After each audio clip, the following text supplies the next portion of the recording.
Hello, educators, and welcome to Module 2, Instructional Lessons. Here we're going to look very closely at designing lessons in a way that meets all of our students' needs. So yes, we are bound by state to teach our state standards and then by our school district to use the materials for curriculum that they have provided for us. But we have lots of different learners in our classroom. So even though we've taken some time to get to know the standards, we've taken some time to get to know the content, how do we then bring those learners to that content? And so that's what we're going to take a look at. In this module, you're going to read a chapter 1. I've also given you the introduction, but you're going to read chapter 1 of Culturally Responsive Teaching in the Brain by Zaretta Hammond. This is a really good book. I suggest you just pick up a copy for yourself. We are going to look at 3 chapters in this book during this course, the length of this course, and I will provide all of those to you via a PDF file. But great book to have handy to help you as you grow your practice, and I highly recommend you just go ahead and pick one up, though not necessary for this course.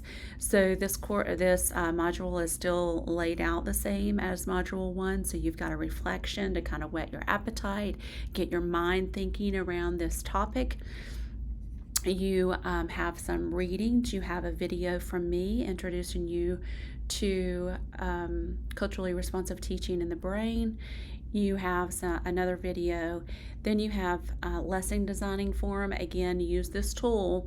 Make sure that you are communicating very authentically with each other and that you're tying your discussions to the content that we have here in the module. So your assessment is going to be actually creating a lesson. And you're probably thinking, well, I do this every day. But in that assessment, there is a lesson template that I would like for you to use. Now, if your school has given you a template to use, or your grade level team has collectively decided that they wanted to use a template, it is fine for you to use that one. If you have created a template on your own, share that with me, and we'll talk about what those expectations are for your assessment.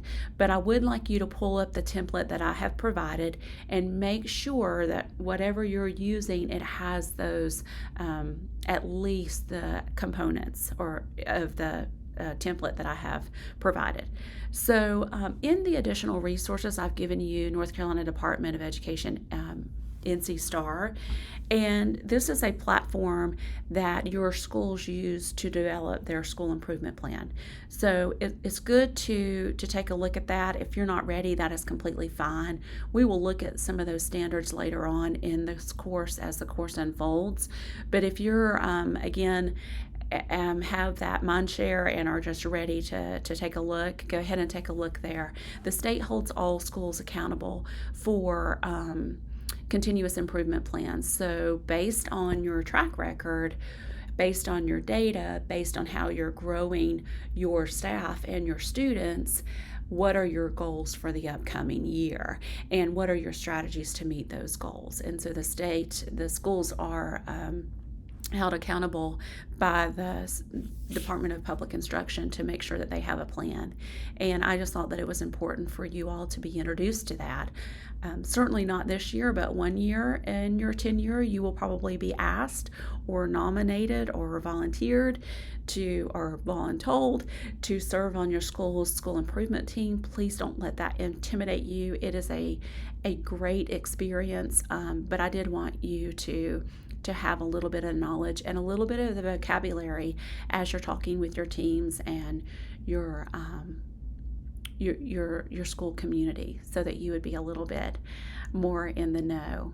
Okay, so that is your learning, that is your focus. Again, you will have a rubric or a checklist for all of your assignments. Please take a look at that and make sure that you are remaining focused in what I'm asking of you, and enjoy your learning. And most of all, enjoy teaching.